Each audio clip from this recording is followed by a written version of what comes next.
Today is a great day to watch Supernanny with you guys because I went to grocery pickup and my groceries were outside. The gentleman was there with my groceries. So in under 2 minutes, I was in and out. And if you know, you know.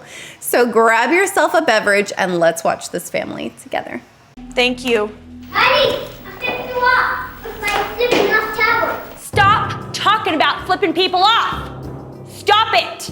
Okay, so we're starting out strong. We have a mom. Let's back it up. She's 28. She has 7 kids in 8 years. It is a lot. We have a boy who's flipping her off, and then we have her who's flipping out. So let's keep watching. Marley, can you go give Daniel his spelling test? It's turned upside down. Marley, can you let Aiden outside, please? Run and grab Reed's sipper cup from the bedroom out of his crib. Marley is the oldest child, which leads to Mum putting pressure on her. One of the many things that I love about Jo Frost is that she takes it all in. She's watching, and this older child is taking on a ton of responsibilities that an adult would take on. If you are an older child and you remember your childhood, it's detrimental. It causes you to grow up really fast. So one of the first things that I would implement, and I have no idea if she's going to, one of the first things I would implement is any job that is a repetitive job, such as the spelling test or whatever test that was, or how we clean up the table. All of those things need to be discussed on what is everyone's job, what is everyone's role. And sometimes that means sitting down, writing down what a day looks like, and then delegating those tasks to each child. Because one of the middle children could have been the runner to give the water. It didn't need to be the oldest child. The next task for me was to get Mum and Dad to see each one of their children as individuals rather than one large pack. And I had 2 different ideas of how to accomplish that. Yes, get all of these kids and hype them up on who they are as individuals. I say this to my students all the time. I say, no one is good at everything, but everyone is good at something. What is something special about you that you can contribute to in this family? What role are you going to play in this family? Not just as a job, but as a person. Okay, so look, this is what I want to show you. Arts, 7 of them.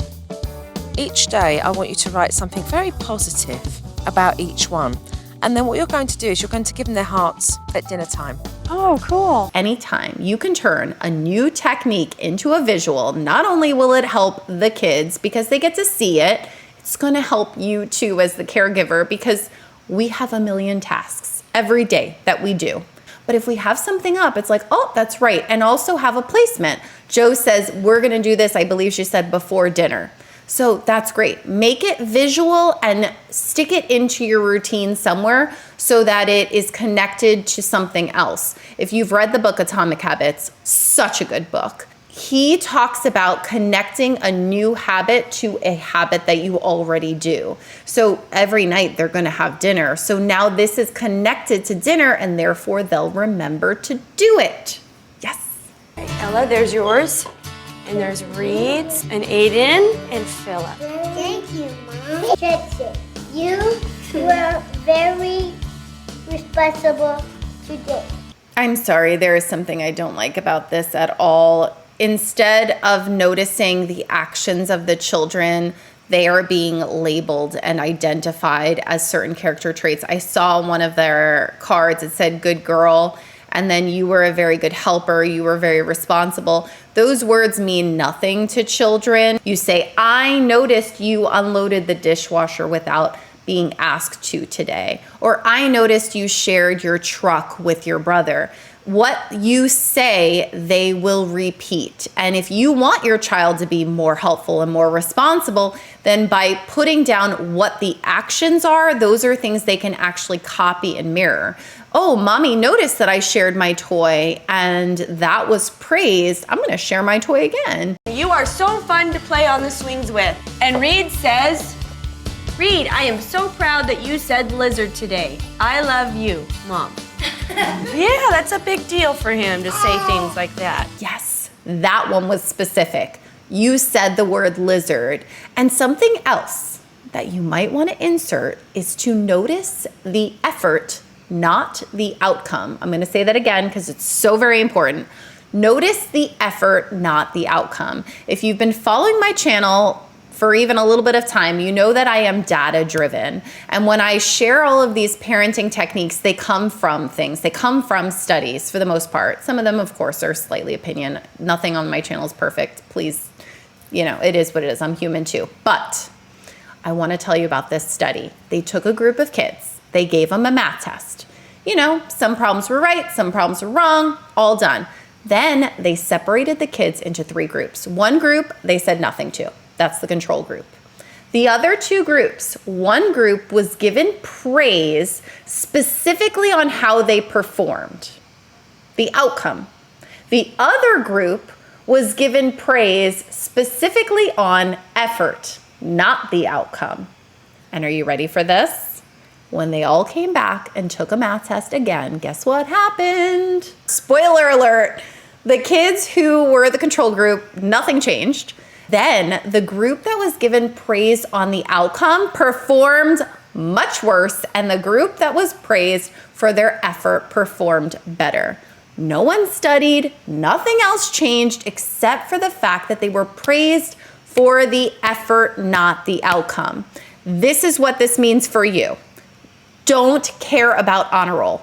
Don't care about what grade they get. Care about the fact that when they came home after a long day, they took their little break and then they worked on something that was hard. Notice the effort, not the outcome. Don't care about the trophy. It's not about the soccer trophy. It's not that you were top whatever, you were MVP. What you're going to notice is the effort they put in, and be specific. You say something like, when you were on the field, I could tell that you were getting winded and you suddenly, rubbed your, moved your shoulders around. I don't know, be specific. And then you got the kick, and obviously I don't do sports. You got it in the goal. Thank goodness neither one of my kids do sports, because I am so not a sports person, but I would learn if I needed to for my kids.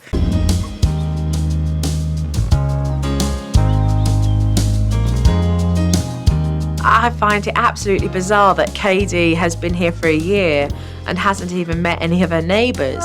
And so I thought I'd venture outside her own doorstep and start to make some neighbour friends myself. When you have a family of 7 kids, do you even need a neighborhood? You have all the kids you need. But I do like that Joe is doing this.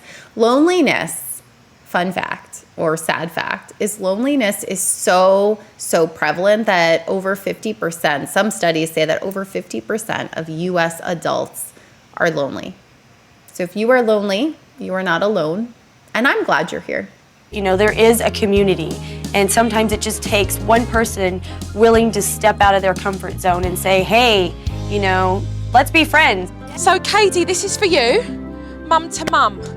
Okay, this is all your mum's addresses and numbers in here. I saw that notebook and I got excited, because back in the day, I used to have a notebook with my friends and we would write little notes and then we would pass it around. That's what I thought it was for some reason. But no, it's just everybody's phone numbers. Also, something to note is she has 7 kids, and a lot of these moms have 1 or 2, which could be challenging because you still feel like an outsider amongst other mothers. Try to find groups that are specific to whatever you're going through. So something for me was, I was a breastfeeding mother, and I ended up breastfeeding both of my kids each for 2 years. So it was a huge part of my identity as a mother, and I found a lot of mom friends through the breastfeeding support groups at local hospitals. Check if wherever you live, sometimes the local hospitals will have support groups. They're completely free. They're led by a lactation consultant. If you're a breastfeeding mother, that one is huge. Some of my favorite and most dear friends are those mothers, because we were sharing the same struggles. Same thing. If you're a formula feeding mom, it might be challenging to be around a breastfeeding mother. Not that it's impossible, but as you know, the more specific you are to who you are with the people that you bond with, it makes it easier. Another great place is Meetup. Back in the day, I don't even know if they still have Meetup, but I met mom friends through Meetup, which is an app that you can look on, even look on Facebook. Just be careful that your friends don't just reside online. I did get myself involved in some mommy groups, and it honestly ended up hurting. I think when you're face to face with someone, people don't say things to your face that they would say to you online, and the relationship dynamic is just, it can be really hurtful and cliquey. Keep in touch with one another, ring one another, support one another. You're all women raising children. And even if you don't talk, I'll talk your ear off if you'll listen. So you can call me, and if you have nothing to say, I got plenty to say. Another great episode. Thanks for hanging out with me. I'll see you next week.